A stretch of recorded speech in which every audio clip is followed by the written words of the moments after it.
AC में कोई है।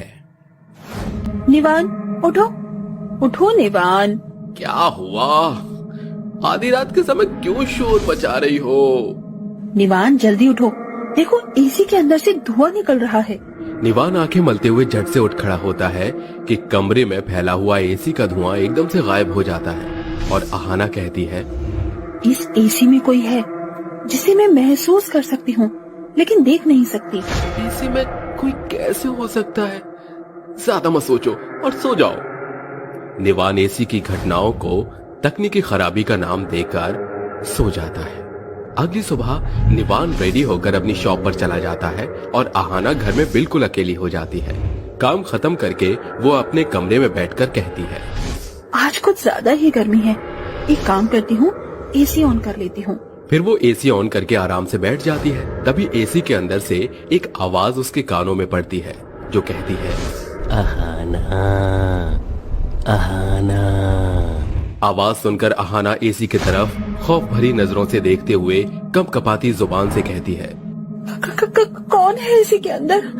अहाना के कहते ही एसी के अंदर से आ रही आवाज एकदम से बंद हो जाती है और एसी के अंदर से निकल रही गर्म भाप से कमरा पूरी तरह से भर जाता है और अहाना कहती है, ये सब क्या हो रहा है? अचानक से एसी की ठंडी हवा ज्वालामुखी की धधकती लौ में कैसे बदल गई? मेरा पूरा शरीर जलने को हो रहा है। अहाना कंपकपाते हुए हाथों से फोन पर अपने पति निवान का नंबर डायल करके कॉल करके कहती है, हेलो निवान, तुम जल्दी से घर आ जाओ, इस एसी में कोई है जो मुझे मारना चाहता है। ये सुनकर निवान हलबड़ी के साथ दौड़ते हुए अपनी शॉप से निकल पड़ता है। उधर अहाना के पास भूतिया एसी के प्रकोप से बचकर बाहर निकलने का कोई भी रास्ता नहीं बचा था और अचानक एसी के अंदर से आ रही धधकती हवा बर्फ की तेज गति से पूरे रूम को एकदम ठंडा कर देती है। अहाना का शरीर एकदम ठंडा पड़ने लगता है और सर्दी के कारण उसका शरीर नीला पड़ने लगता है और वो कांपते हुए कहती है, बचाओ मुझे, एसी में कोई है। अहाना की आंखें बंद होने वाली होती हैं कि अचानक से उसे घर के मेन डोर से किसी के अंदर आने की आहट सुनाई देती है जो कमरे का दरवाजा खटखटाते हुए कहता है, Ahana, open the door. Nivaan, save me. Nivaan, मेरा दम घुट रहा है, मुझे सांस नहीं आ रही है, बचाओ। कोई भी और रास्ता न सूझने पर निवान कमरे के दरवाजे को तोड़कर अंदर आ जाता है और अहाना की बुरी अवस्था देखकर चीखते हुए कहता है, oh no, Ahana, open your eyes. इसका पूरा शरीर तो एसी की फुल स्पीड की वजह से एकदम ठंडा हो गया है। फिर निवान अहाना को बेड पर लिटाकर उसे ब्लैंकेट से कवर करके सुला देता है और एसी का रिमोट उठाकर एसी को बंद कर देता है। तकरीबन 2 घंटे बाद अहाना को होश आता है तो वो निवान के गले लगकर कहती है, निवान, इस एसी को डिस्ट्रॉय कर दो, मुझे ये एसी इस घर में किसी कोने में भी नहीं चाहिए। अहाना, हुआ क्या है? इस एसी में कोई है, मेरा यकीन करो। कोई नहीं है एसी में, ये सब सिर्फ तुम्हारे मन का वहम है। जब से ये एसी यहाँ आया है तब से अजीबोगरीब घटना हो रही है। हमें ये एसी यहाँ लाना ही नहीं चाहिए था।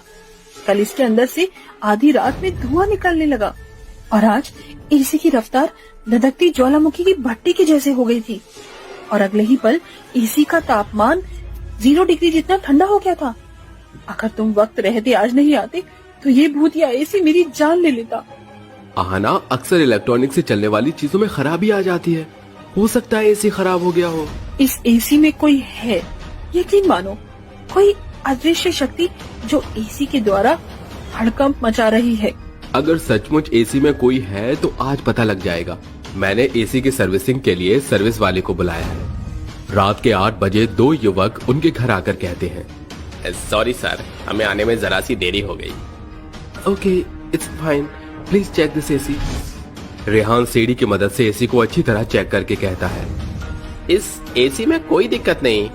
सुन लिया आना? आप एक बार और चेक करिए। मैम, वो अच्छे से ही चेक करके कह रहा है, 10 साल का तजुर्बा है, वो जो कहता है वो सही होता है। रिलैक्स यार, एक बार और कर लेता हूँ, कोई नहीं।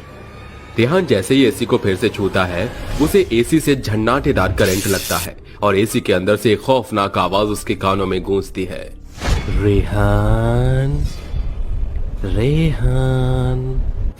आवाज सुनकर उसके रोंगटे खड़े हो जाते हैं और चेहरा पसीने से भर जाता है।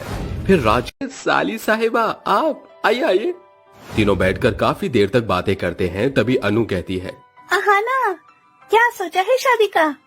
शादी तो मैं आज ही कर लूं, बस मुझे जीजू जैसा स्मार्ट डैशिंग लड़का चाहिए। क्यों नहीं, वैसे भी साली तो आधी घरवाली होती है।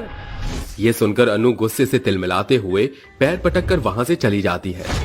वक्त बीतने के साथ अहाना और निवान के बीच में नजदीकियां बढ़ने लगती हैं। निवान के एसी की दुकान थी जहां अक्सर अब वो दोनों चोरी छिपे मिला करते थे। पर एक दिन वो रंगे हाथों पकड़े जाते हैं और अनु बौखलाकर कहती है, शक तो मुझे पहले ही था कि तुम दोनों के बीच कुछ तो चल रहा है। क्यों री अहाना, तुझे जरा भी शर्म नहीं आई अपनी बहन की गृहस्थी उजाड़ते हुए? मेरा तुमसे मन भर गया है अनु, हमारे रास्ते से हट जाओ। हमें अपनी जिंदगी अहाना के साथ बिताना चाहता हूँ। तुमने मिलकर मुझे धोखा दिया। मैं तुम्हारी रंगरलियों के किस्से सबको चीख चीख कर बताऊंगी। तू नहीं मानेगी, आज इस एसी की दुकान में ही तेरा काम तमाम कर देते हैं। दोनों अनु को मौत के घाट उतारकर उसे एसी की दुकान की जमीन में गाड़ देते हैं और अनु चुड़ैल बन जाती है। जब तुम इस एसी को यहाँ ला रहे थे तो मेरी आत्मा इसमें घुसकर यहाँ बदले की आग में चली आई। अब तुम मरोगे। इसके बाद चुड़ैल एसी के अंदर घुसकर अपने दोनों हाथ बाहर निकालकर उन्हें अंदर खींचकर खत्म करते हुए अपना बदला पूरा करके हमेशा के लिए एसी से मुक्त हो जाती है।